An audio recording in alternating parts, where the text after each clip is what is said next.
Então lá, capítulo 8 do livro de Romanos, a partir do verso 31. Diz assim: que diremos, pois, à vista dessas coisas? Se Deus é por nós, quem será contra nós? Aquele que não poupou o seu próprio filho, antes por todos nós o entregou, porventura não nos dará graciosamente com ele todas as coisas? Quem intentará acusação contra os eleitos de Deus? É Deus quem nos justifica. Quem nos condenará? É Cristo Jesus, quem morreu, ou antes, quem ressuscitou, o qual está à direita de Deus e também intercede por nós. Quem nos separará do amor de Cristo? Será a tribulação, ou angústia, ou a perseguição, ou a fome, ou a nudez, ou o perigo, ou a espada? Como está escrito: por amor de ti somos entregues à morte o dia todo. Fomos considerados como ovelhas para o matadouro. Em todas estas coisas, porém, somos mais que vencedores por meio daquele que nos amou. Porque estou bem certo de que nem a morte, nem a vida, nem os anjos, nem os principados, nem as coisas do presente, nem as do porvir, nem poderes, nem altura, nem profundidade, nem qualquer outra criatura, incluindo Satanás e seus demônios, poderá nos separar do amor de Deus que está em Cristo Jesus, nosso Senhor. Feche seus olhos, vamos orar. Pai, essa tua palavra, nós com o coração aberto, Senhor, como terra revirada, como terra arejada, afofada, nós nos preparamos para receber a tua palavra, com o coração aberto. Coloca a semente, Pai, coloca a semente do Evangelho para aqueles que não conhecem, semente da revelação para aqueles que estão confusos, clareza espiritual. Nós oramos, Pai querido, para que tenhamos corações abertos, olhos abertos, para te enxergar nesta manhã, em nome de Jesus, amém? Então veja só, qual é a primeira pergunta que o apóstolo Paulo faz? Você pode ler aí comigo? Lê aí, verso 31, lê para mim, 1, 2, 3 e... De novo, 1, 2, 3 e... Que diremos, pois... Então vamos traduzir para o português de hoje.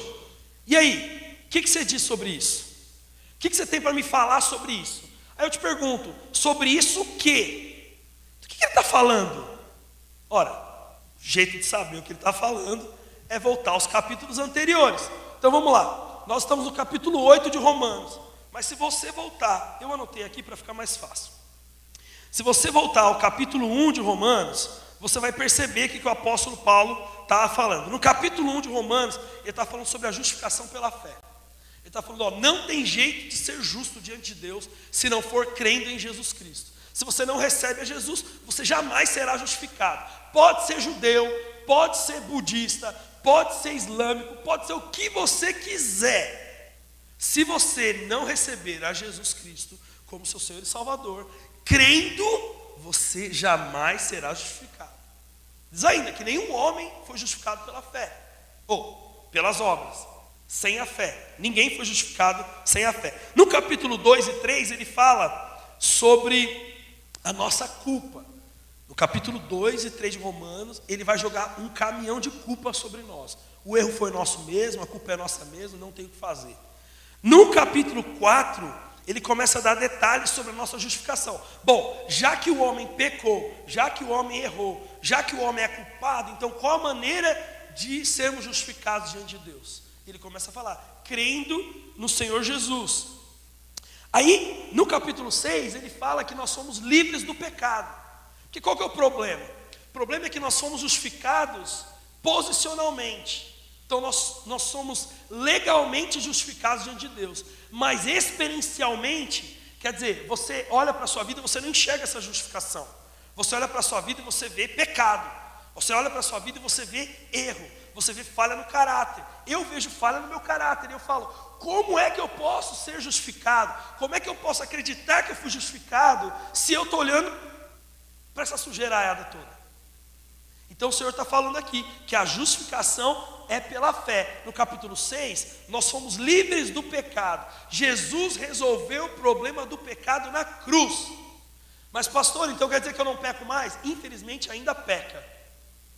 Mas a palavra diz, se alguém pecar, temos um advogado junto ao Pai, Cristo justo, propiciação pelos meus pecados, não somente os meus, mas os meus irmãos. Jesus é o nosso advogado. E é de grátis. De graça.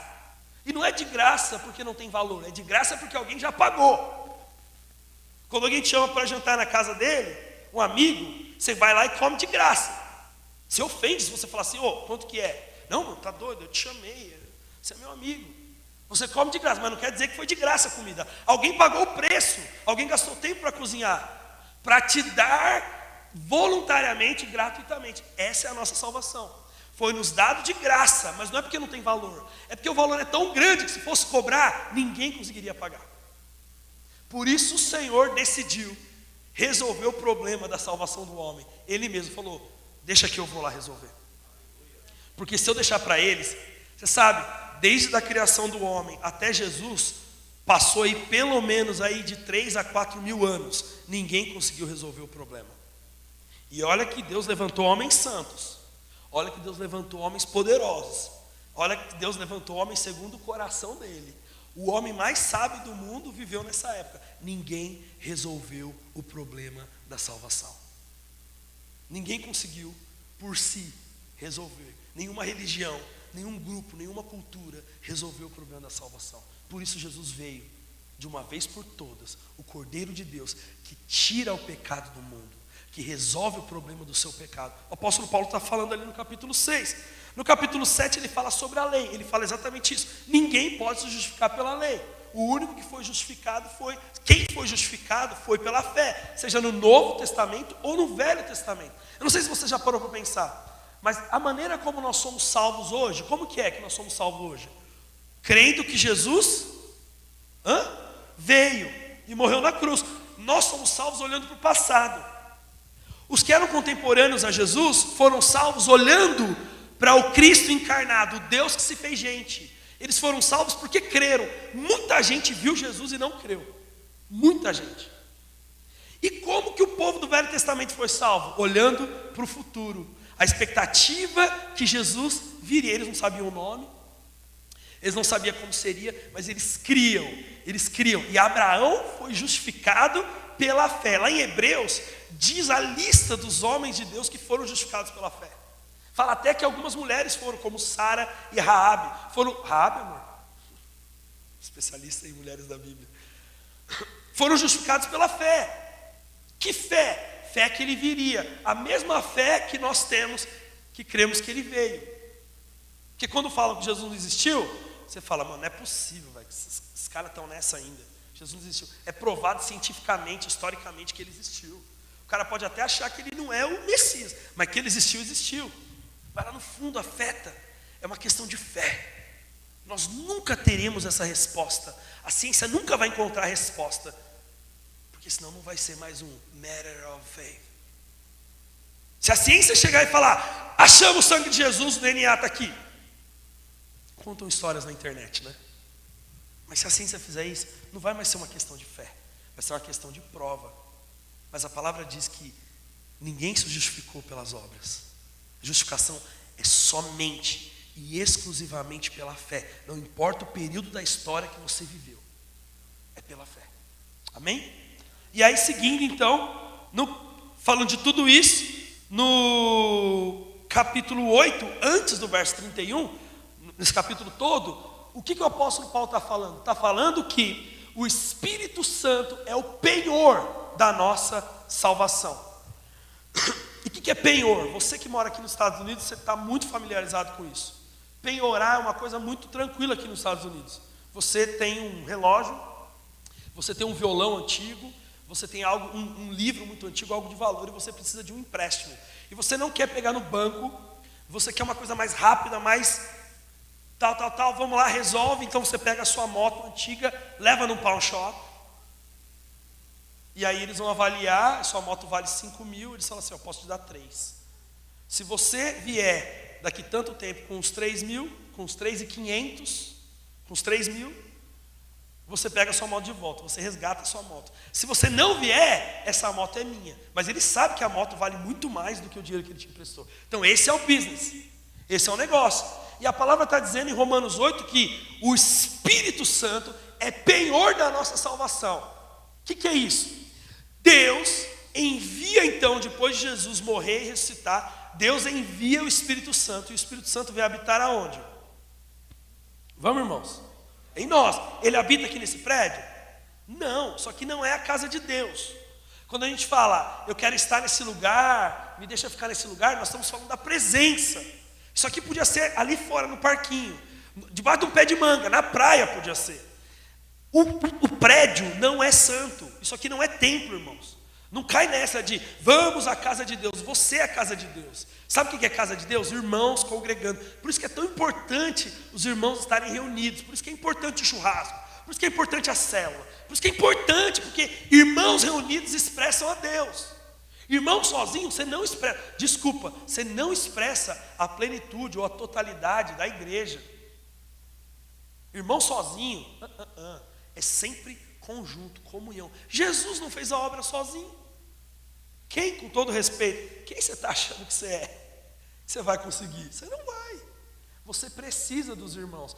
Deus estipulou dessa maneira, tá bom? Então, não tem como caminhar sozinho, amém? Estabelecemos aqui. Eu gosto sempre de falar isso porque tem um movimento tão grande dos desigrejados que eu acho é uma coisa tão assim débil, é um retrocesso tão grande da fé, querer, depois de ter conquistado liberdade religiosa no Ocidente, depois da reforma protestante, depois da Bíblia chegar na mão de todo mundo, o infeliz resolve caminhar sozinho agora, porque ele acha que não precisa mais de ninguém. Desculpa, mano, mas você não conseguiu entender nada, rasga tudo, começa de novo, volta com maturidade lá, por favor. Começa de novo, que você não entendeu. Porque o alvo da igreja é comunhão. Comunhão é o que nós vamos fazer eternamente. Se você não gosta de comunhão, então, mano, vai pro inferno. Com respeito, né? Decida ir. Porque o que nós vamos fazer no céu? Comunhão. Se você não gosta de estar com os irmãos, se você não gosta de estar com a igreja, deixa eu te falar. Você sabe o que Deus fazia na eternidade passada? Essa é uma pergunta de 1 milhão, hein? Você sabe que... Calma, pastor. Você sabe que Deus, a palavra diz que Deus não foi criado. Ele existe desde a eternidade passada. Isso me dá nó na cabeça, porque se é eterno, como é que acabou? Como é que acabou uma e começou outra? Ok, mas é isso que a palavra diz. Desde a eternidade passada, Deus já existia. Eu fico pensando, o que Deus estava fazendo uma eternidade toda sozinho? O que ele estava fazendo lá? Criando planetas? Não, ele criou nessa eternidade. Criando civilizações, criando outras formas de homem? Ele criou no nosso tempo. Primeiro, ele não estava sozinho, né? Porque Deus não é um, Deus é quantos? Deus é 3, que subsiste em forma de um. Se você não consegue entender isso, você vai entender a partir de hoje. A partir de hoje. Música, ritmo, melodia e harmonia. Música é uma coisa só, mas subsiste em 3 formas. Água, sólido, líquido e gasoso. Peraí, mas é uma coisa só, mas subsiste em forma de 3. E o tempo? Presente, passado e futuro. Meu Deus. Então, nós chamamos isso de assinatura de Deus na criação. E nós? Corpo, alma e espírito. Deus imprimiu em nós a realidade dele, a vida dele. Não foi Deus que criou. Não, então quem foi? Uma explosão criaria isso? Como que a explosão cria o sobrenatural? Como que uma explosão pode criar aquilo que não é tangível? Metafísico. Como que uma explosão tem poder de estabelecer leis físicas? Como gravidade, tudo que nasce organizado termina desorganizado, tudo nasce novo e morre velho. Não existe nada que nasce velho e morre novo. Não existe nada que é criado desorganizado e com o tempo se organiza. Não existe, é contra a lei da física. Olha que loucura. Só pode ter sido aquele que vivia desde a eternidade passada. E o que ele fazia na eternidade passada? comunhão. Deus Pai servia a Deus Espírito, que servia a Deus Filho, que servia a Deus Pai, que servia a Deus Filho, que servia a Deus Espírito. Comunhão. Eles viviam em coinonia. Uma eternidade vivendo em coinonia, até que Deus falou: vou criar o homem. Para quê? Comunhão. Para estar junto, para ser um. E se você ainda acha que o que eu estou falando não é verdade, só pensa o seguinte: o que vai acontecer em Apocalipse? O casamento da noiva com o cordeiro. E o que isso significa? Comunhão. Deixará, pois, o homem, seu pai e sua mãe, tornar-se uma só carne. Comunhão. Tudo na Bíblia aponta para comunhão. Mas, irmãos, isso tudo que eu estou te falando precisa de muita fé. Precisa de crer. Porque somente crendo você vai viver isso. Mas você olha em volta e você não enxerga. Mas se você crer, Jesus disse, quando foi ressuscitar Lázaro, Marta chegou para ele: Senhor, se o Senhor tivesse vindo antes. Ele falou: mas Marta, eu não te disse que se crês verás a glória de Deus? Crê. E o apóstolo Paulo está falando disso. Crê. Então, depois de eu ter falado tudo isso para você e dar os meus melhores argumentos para te convencer a crer em Jesus, o apóstolo Paulo pergunta: o que você pode me falar disso? 8 capítulos ele argumentou sobre condenação, sobre depravação, sobre justificação pela fé, sobre Jesus tirou o pecado do mundo, sobre o Espírito Santo está em nós. E mais uma coisa: o Espírito Santo foi colocado em nós como penhor. O que é isso? Deus pega algo extremamente precioso. Na verdade, Deus pegou 1/3 da pessoa dele e colocou para habitar dentro de nós. Para quê? Para que você tenha certeza que você não será condenado. Porque presta atenção, Velho Testamento, visitação. O Espírito Santo descia sobre Davi, descia sobre alguns homens de Deus e visitava. Novo Testamento é habitação. Como Jesus era chamado? Emanuel, que significa Deus conosco, Deus que veio habitar no nosso meio. Então, depois, o Espírito Santo desce na festa de Pentecostes, e aí então o Espírito vem habitar dentro de nós, ele faz morada, amém? Se ele veio para morar, ele não vai procurar outra casa para mudar. Deixa eu te falar, sabe qual que é o grande problema de receber o Espírito Santo? Você acha que só tem bênção? Tem problema. O problema de receber o Espírito Santo é que ele não vai embora. Não adianta você tentar, ele não vai embora, porque ele veio para fazer morada. Pequei, o Espírito Santo foi embora. Não, irmão, não, desculpa, deixa eu te falar. É melhor que você não peque, porque ele não vai embora quando você peca. Porque se o Espírito Santo for embora quando você peca, como é que ele vai ouvir você pedindo perdão? Quando eu estou em pecado a oração não sobe. Não sobe, então como é que o pecador se converte? Irmãos, tem coisa que não é lógica, a gente tem que usar o raciocínio. Não. O Espírito Santo não nos deixa. Jesus disse: eis que estarei convosco todos os dias, até a consumação dos séculos. O Espírito Santo não nos abandona, então não peque. Não vá para lugares que não é bom, porque o Espírito Santo está indo com você. Ele não fica na porta te esperando, ele entra com você. Por quê? Porque ele é o penhor da nossa salvação. Se o Espírito Santo sai, então Deus pode te condenar.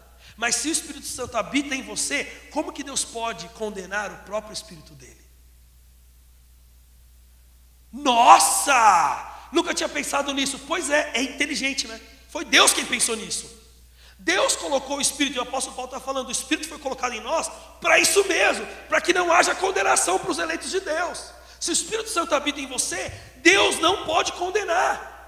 Por quê? Porque foi ele mesmo, ele falou assim: é mais ou menos assim, eu pego o meu filho e dou para você, e aí agora eu vou atirar em você, para matar você e meu filho? Não. Se você está segurando meu filho e acontecer qualquer coisa, a primeira pessoa que eu vou proteger é você, porque você está com algo muito importante para mim. E para Deus é mais ainda, porque ele mesmo veio habitar dentro de nós. Ele mesmo. Você já parou para pensar? Então o apóstolo Paulo está falando: e aí, o que você me diz disso? Irmãos da igreja de Roma, irmãos da igreja em Tampa, o que vocês me dizem de tudo isso que eu falei?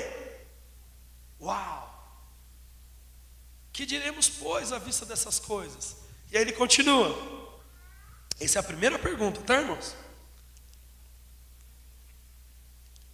Que diremos, pois, à vista dessas coisas?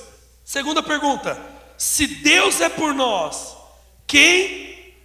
mano, se você nunca colou um adesivo no seu carro com essa frase, você não é crente, né? Na geladeira você deve ter um irmãozinho, pelo menos, ou em inglês ou em português, você tem que ter, né? Se Deus é por nós, quem será contra nós? Qual que é o problema disso? O problema é que os irmãos pensam que Deus é um cão de guarda. Mexe comigo não, que meu cachorro é bravo, hein?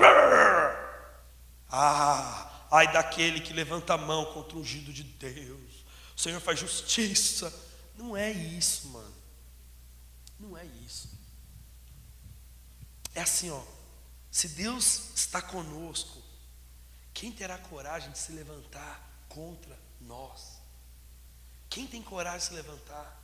E quem se levanta vai se levantar para cair. Não é o irmão que dividiu a igreja. A nossa luta não é contra ele. Não é o irmão que desviou, não é contra ele. É contra Satanás.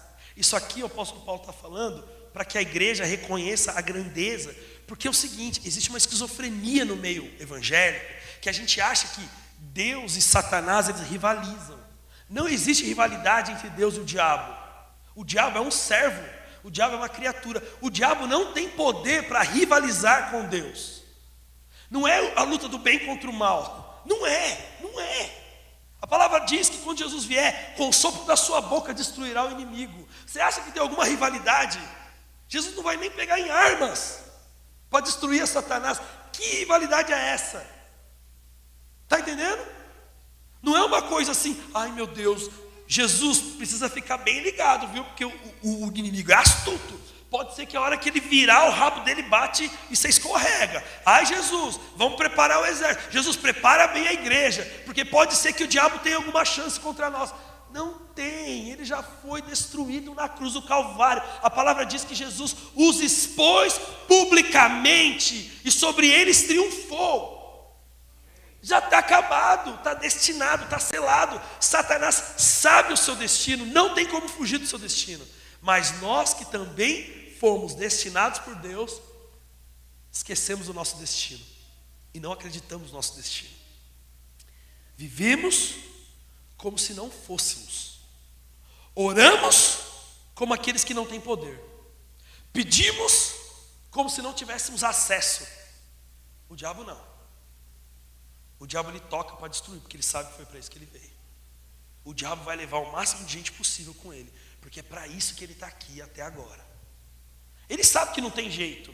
Ele sabe que ele vai ser destruído. No final, ele vai ser exterminado da existência. A palavra fala que o inferno e Satanás vão ser lançados no lago de enxofre. Quer dizer, vai deixar de existir. Essa é a segunda morte dessa palavra. E aí? O cara está condenado, não tem o que fazer. Mas ele continua até o último suspiro da vida dele. Ele vai continuar tentando levar mais gente possível para o inferno, tirando o máximo de gente possível da posição do Éden, da imagem e semelhança. E o que ele mais ama fazer é tentar levar crente desavisado. Ou já que ele não pode te mandar para o inferno, porque o Espírito habita em você, mas você não dá ouvido para o Espírito, você não treina o seu Espírito, você não ama a palavra, então se o Espírito Santo está lá, é como se ele não tivesse. Então ele vai te esmagar e fazer você viver a vida mais miserável possível nessa terra, para que só então, quando vier a salvação, no final de tudo você tenha alívio. Porque enquanto você estiver aqui, vai ser desgraça. É isso que ele quer. Mas aí o apóstolo Paulo está falando totalmente o contrário. Com perguntas, ele está falando, o que você diz disso? Primeiro, olha, eu não tenho nada que dizer, porque eu estou até aqui sem argumento. Segundo, se Deus é por nós, quem vai ter coragem de se levantar contra nós? É a segunda pergunta. Eu quero te perguntar, qual é o teu problema? O que você está passando? E quem é que está afrontando o seu Deus? Ou quem é que está afrontando a você, que ele habita em você?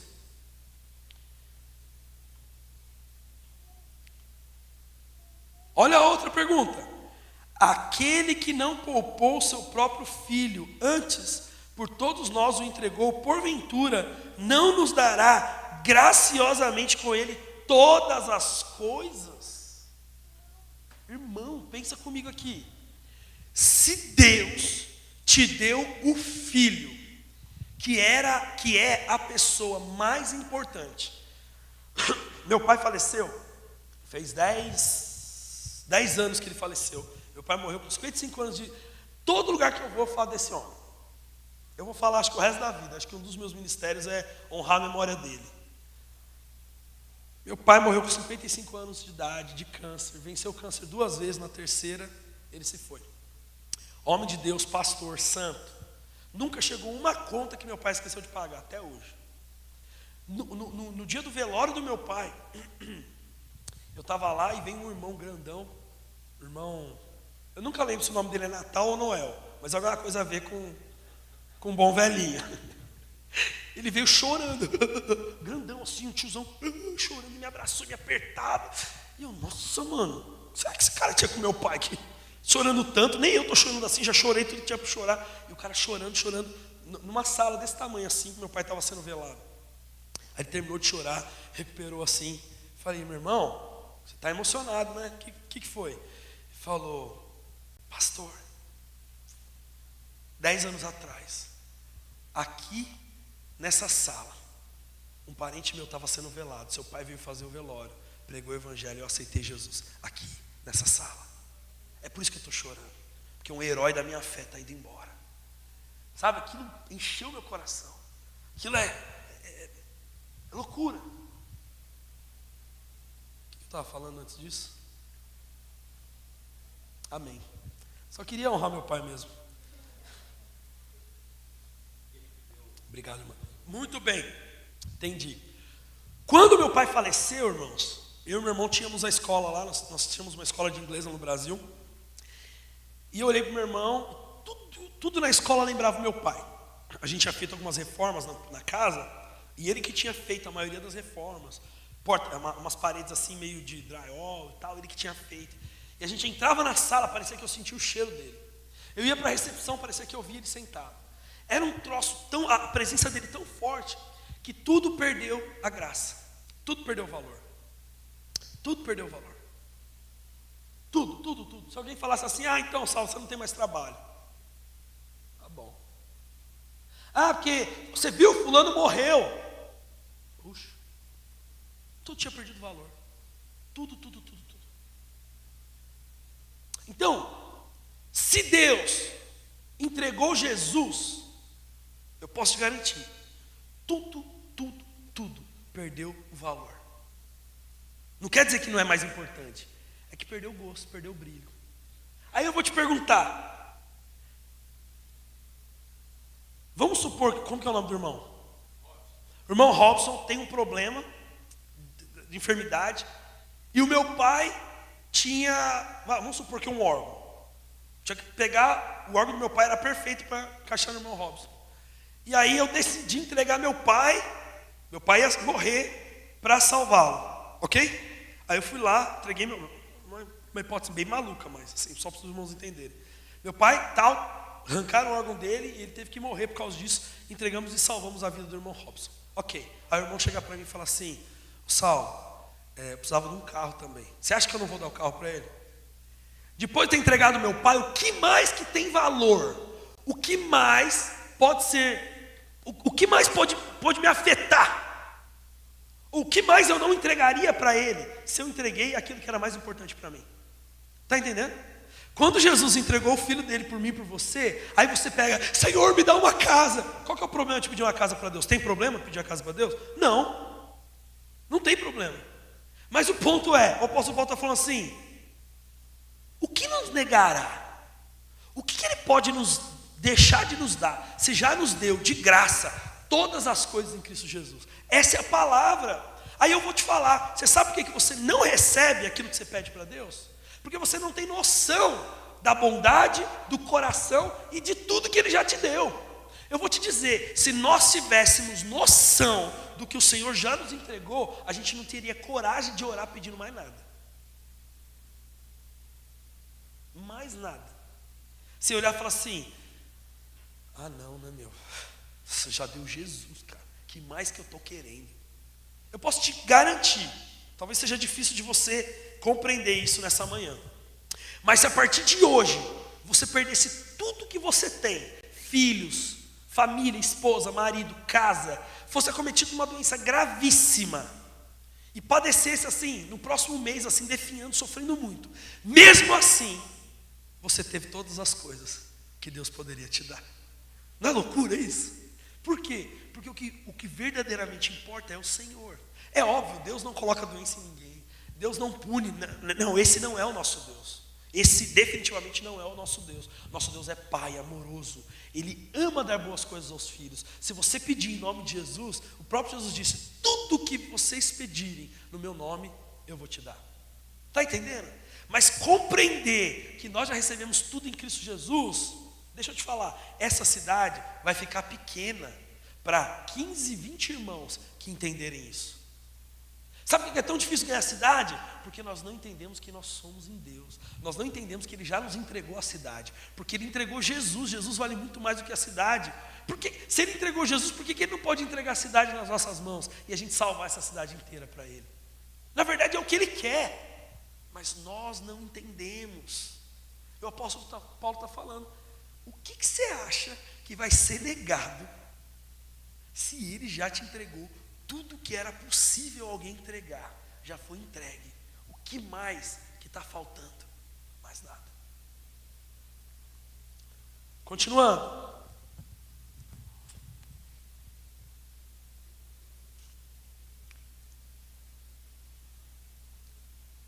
Próxima pergunta, verso 33. Quem intentará acusação contra os eleitos de Deus? Outra coisa que você precisa entender: você não é qualquer porcaria. Você é eleito. O que é eleito? É alguém que votaram, escolheram. Escolheram você. A palavra diz que o Senhor nos escolheu, não fomos nós que o escolhemos. Ele nos escolheu. Alguém te escolheu. E esse alguém que te escolheu sabia que você era assim. Você não enganou Jesus, não. Jesus não olhou direito, mano. Não é possível que Ele me escolheu. Eu vou falar para vocês: se eu tivesse que me escolher, eu não me escolheria. Faz sentido? Eu escolheria minha esposa, porque ela é santa, mas eu não, velho. Eu não. Sou ruim demais. Mas o Senhor me escolheu, mesmo eu sendo pecador. Mesmo eu estando morto nos meus delitos e pecados, me deu vida e abundância, me transportou do império das trevas para o reino do Filho do seu amor. Foi isso que Jesus fez com você, o ex-traste e super valioso nas mãos do Pai. Pessoa maravilhosa, que não valia nada, agora você vale o mundo inteiro. Olha que loucura isso! Mas deixa eu te falar, não vem de nós. Não é a sua santidade que agrada a Deus, é a santidade de Cristo que agrada a Deus. Então, mergulhe em Jesus para que você seja santo como Ele. Não confie em você, não confie no seu olhar, não confie nas suas palavras, não confie no seu toque. Confia somente nas palavras de Cristo, no olhar de Cristo, na santidade de Cristo, no fervor de Cristo, nos dons de Cristo, na alegria de Cristo, na bondade de Cristo. Porque na nossa, não vale a pena. Aí eu quero te falar: quem vai se atrever a acusar alguém que foi escolhido por Deus? Deixa eu te falar por quê. Que é o seguinte: nós somos filhos, né? De quem que nós somos filhos? Vamos lá, todo mundo de Deus. Só que Deus, para nós Ele é Pai, mas para o mundo Ele é o quê? Juiz. E aqui está falando: quem intentará acusação? Acusação você faz na frente do juiz.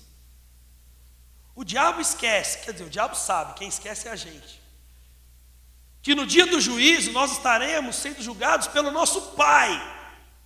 Você não está sendo julgado por um velho carrancudo com um raio na mão para atacar em você, que você pecou. Essa não é a imagem correta do nosso Deus. A imagem correta do nosso Deus é Pai. Certa vez perguntaram para Jesus: Rabi, mestre, qual é o nome de Deus? E Jesus respondeu: o nome de Deus é Pai. Jesus não falou: o nome de Deus é Jeová, Elohim, Jeová Jireh, Jeová Rafá, Jeová Shammah. Tudo isso são atributos santos de Deus. nome de Deus é maravilhoso, não tem erro nenhum, tudo isso exalta o Senhor. Mas Jesus falou, o nome dele é Abba. Você sabe o que é Abba? Abba é o daddy, é o papaizinho, papai, que as crianças falam em hebraico. Chama o pai de Abba. Quando está aprendendo a falar papai, pá. É tipo isso. Jesus está falando, olha, ele é o nosso papaizinho, mano do céu. Isso aí tem que estremecer inteiro. O Criador do universo é o seu papaizinho. É Ele quem vai te julgar. Por isso que nós não seremos condenados, porque o juiz é nosso Abba. Aí você fala, não, mas peraí, mas como a palavra diz também que o nosso irmão mais velho é advogado, Jesus. Então, quem intentará, quem terá a pachorra, palavra feia, né? Qual que é a outra palavra para eu usar aqui, irmãos? Audácia. Quem vai ousar lançar algum tipo de acusação contra alguém que foi escolhido pelo juiz e tem o advogado com sangue, com as mãos furadas? É óbvio, a causa é ganha. Você não será condenado. Nossa, meu Deus, veio outra aqui, ó.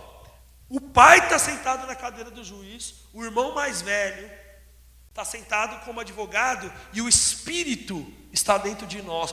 Como nós seremos condenados? Só tem um jeito, se você quiser. Só tem um jeito de você ser condenado. Só você querendo. Que se você não quiser, você não será. É só crer. Se você crer, você não será condenado. Quem crê em Jesus não entra em juízo, mas já passou da morte para a vida. Não será condenado. Continuando. Quem tentará acusação contra os eleitos de Deus? E a palavra já explica. É Deus quem os justifica. O juiz já nos justificou. A sentença já saiu lá na cruz do Calvário. Justo. Essa foi a sua sentença. Satanás chega diante do Senhor e fala: Deus Pai Todo-Poderoso,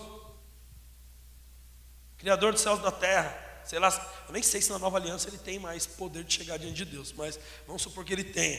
Ele vai chegar e falar: ó, irmão Jorge, como que é o nome do irmão? Robson, irmão Robson, está aqui a lista de pecado dele, ó. Está grande, viu, Deus? O irmão ali, não foi brincadeira não. Aí Deus dá aquela olhada na lista, olha atrás. Entendi. Vou dar um veredito agora, põe para gravar. Justo. A palavra é justo. Mas justo por quê? Justo porque foi justificado. Justo porque na cruz o Senhor tirou o nosso pecado e nos imputou justiça. Você acha que Deus tirou seu pecado e ficou vazio, sem nada, né? Não. Ele tirou seu pecado e colocou a justiça dele no lugar. Por isso nós somos declarados justos. Ponto final. That's it. Próximo. Não vai ter conversa com o juiz. Ô juiz, diminui a pena. Não tem. Mano, você é justo. Pode ir. Tchau. Deus abençoe. Vai. Não peques mais. Amém? Continuando. Quem nos condenará? É a próxima pergunta. Quem nos condenará? Resposta: ninguém nos condenará. Ninguém te condenará. Continuando. É Cristo Jesus quem morreu, ou antes quem ressuscitou, o qual está à direita de Deus. Eu não estou inventando da minha cabeça essa cena do juiz com o advogado sentado do lado. O apóstolo Paulo está falando. Cristo Jesus quem morreu, ou antes quem ressuscitou, está sentado à direita de Deus e também intercede por nós. Quem intercede é o advogado. Quem intercede é o advogado. A palavra está dizendo, Jesus é o advogado. Está intercedendo para quem? Para o juiz, que é seu pai. Ah, está de brincadeira, né? Essa sentença está comprada. Essa sentença está comprada há 2000 anos. Você está vivendo a sua vida como se fosse um criminoso, como se fosse um injusto, como se fosse um pecador, porque você não entendeu que a sentença já foi dada. No momento do seu nascimento, a sentença foi dada. Justo, justa. Não, mas vai pecar, vai errar, vai fazer tanta burrice na vida. Ok, é justo, não muda. Não muda porque a justiça vem do sangue e não das nossas atitudes. Amém? Glórias a Jesus. Continuando. Verso 35. Quem nos separará do amor de Cristo? Essa é a nossa última pergunta. Última pergunta. Quem te separará do amor de Jesus Cristo? Quem pode separar? Você não é culpado, você foi justificado. Você recebeu todas as coisas em Cristo Jesus. Você não sabe nem o que dizer. É como perguntavam para Sara, né? 100 anos de idade, parindo um menino e levando ela. O pastor Aloysio sempre conta esse exemplo. Imagina ela levando o Isaac no pediatra. E todo mundo perguntando: que lindo seu netinho. Não, meu filho. Nossa, dona Sara, como é que você fez? Aconteceu, não sei. Não tem explicação. Não, a sua justificação não tem explicação, é pura graça. A minha justificação é pura graça. É por isso que é tão escandaloso. Você fala: não é possível, eu tenho que fazer alguma coisa. Não é possível que ele me amou desse jeito. Não. Por isso que em inglês tem uma expressão que é o scandal of grace. Escândalo da graça. A graça é escandalosa mesmo. Pastor, não precisa fazer nada. Só se você não entendeu. Porque se você entendeu, você vai falar: não precisa. Mas nós não faz. Nós fazemos. A diferença é que nós não fazemos para merecer. Nós fazemos porque já nos foi dado tudo. Então nós vivemos como filho. A gente usufrui mesmo. A gente prega o evangelho, as pessoas se convertem mesmo. A gente discipula mesmo. A gente batiza mesmo. A gente ama os irmãos com intensidade mesmo. Por quê? Porque nos foi dado. Nos foi dado de graça, como herança, na cruz do Calvário. Eu vou fazer o quê? Vou jogar fora a herança? É isso que você vai fazer? Tem muito crente que está jogando fora a herança. Por não saber que é herdeiro. Está jogando fora a herança. Mas nós não. A igreja Videira Tampa não vai jogar fora a herança. Amém? A igreja Videira Tampa viverá como os verdadeiros herdeiros do Senhor. Pastor, você está falando que só nós? Não é só nós. Tem herdeiros lá na Presbiteriana, na Assembleia, na Batista, na Renovada, não sei o que lá. Tem herdeiro em todo lugar. O ponto é quem entendeu que é herdeiro e quem não entendeu. Quem entendeu que foi justificado e quem não entendeu. Você pode viver o resto da vida aqui na Videira Tampa e não entender. Viver como escravo, sendo herdeiro de todas as coisas. Eu quero te perguntar: quem nos separará do amor de Deus? Aí o apóstolo Paulo também responde. O que ele responde? Porque estou bem certo, que eu tenho certeza absoluta, que nem a morte, nem a vida, nem os anjos, nem os principados, nem potestades, nem o porvir, nem os poderes, nem altura, nem profundidade, nem qualquer outra criatura, incluindo o diabo, incluindo o seu cônjuge, incluindo o seu filho, incluindo o seu inimigo lá no trabalho, incluindo aquela pessoa que te persegue, que fala mal de você, incluindo o seu chefe, tua sogra. Pessoas que geralmente... Brincadeira. Amo minha sogra, se ela estiver assistindo, eu amo. Não pode, olha lá, já não pode falar de sogra, hein, irmão? Nenhuma criatura, nada que foi criado, nos separará do amor de Deus que está em Jesus Cristo, o nosso Senhor. Então eu quero te perguntar: o que mais você precisa ouvir nessa manhã, para que seu coração seja cheio de fé e que você viva a vida mais abundante possível nessa terra? O que você precisa ouvir? O que ficou faltando para você ouvir? Nada. O apóstolo Paulo fechou o cerco e falou: esse é você. Mesmo que se levantarem, o juiz é seu pai, o advogado é seu irmão, o Espírito habita em você. Se o juiz resolver te condenar, ele vai ter que condenar a si mesmo, porque o Espírito habita em nós. Deus, sabe por que Deus fez isso?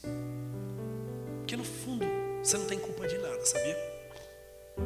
A palavra diz que por um homem entrou o pecado. Por outro homem saiu o pecado. Outro dia eu estava falando de Jesus para um cara húngaro. E aí comecei a falar de Jesus para ele, e ele doidou, né? Doidou. Aí falou, mas o que eu tenho a ver com essa história? Eu não estava lá, não fui eu que comi a maçã. Eu falei, nem você, nem Eva, nem Adão, porque não tinha maçã, velho. Esquece a maçã. Foi qualquer outra coisa, mas maçã, certeza que não foi. Mas eu não tenho nada a ver. Eu falei, então, a condenação você não tem nada a ver, e a salvação também não, só aceita. Você vai ter que pagar. As boas novas do Evangelho, por que chama Evangelho? Evangelho é uma palavra em grego, Evangelios, que significa boas notícias. Então tinha o Velho Testamento, o Novo Testamento. E o Novo Testamento, a nova carta, começa com as boas notícias. E quais são as boas notícias? Os teus pecados estão perdoados. Essa é a boa notícia do Evangelho. Quando você fala isso para o ímpio, ele fala, não pode ser. Você fala ímpio, né? Mas muitos crentes fazem a mesma coisa. Não pode ser. Como assim? Eu não preciso fazer nada. Não, está errado isso aí, está errado, lê direito, está errado. Alguma coisa você tem que fazer. Faça, creia. Por favor, creia. A única coisa, você lembra de Naamã? Naamã, que a menininha falou, tem um profeta lá em Israel, vai lá. O profeta nem saiu para falar com ele, foi o moço do profeta. O servo falou, mandou você mergulhar 7 vezes no Rio Jordão. Falou, mas não tem rio melhor na minha terra? Eu, homem, cheio de lepra, imagina mergulhar, Deus que me livre, vai me sujar. Filho, você está apodrecendo, está caindo uns pedaços. A menininha falou, meu Senhor, se te pedisse algo valioso, o Senhor não daria? Se te pedisse para fazer algo difícil, o Senhor não faria? Só mergulha. Sabe, ali é um tipo de notificação do Evangelho ali. O Senhor está falando para você, se pedisse para você pagar uma promessa daqui até lá, você não pagaria. Se pedisse para você fazer um trabalho na encruzilhada, você não faria. Se pedisse para dar oferta, para dar seu carro, você não daria. Eu não estou pedindo nada, só estou pedindo, creia. Isso choca, porque o ser humano tem um senso de, eu tenho que pagar essa dívida, não é justo. Sabe o que não é justo? Não é justo pagar uma dívida que já foi paga. Para de tentar pagar. Você é filho, os filhos não pagam. Quem paga são os de fora, né, pastor Elias? Quem paga são os de fora. Os filhos não pagam. Os filhos creem. Os filhos são parte da família. Os filhos entregam a vida. Esses somos nós. Esses somos nós. Queria orar por você. Você pode colocar de pé?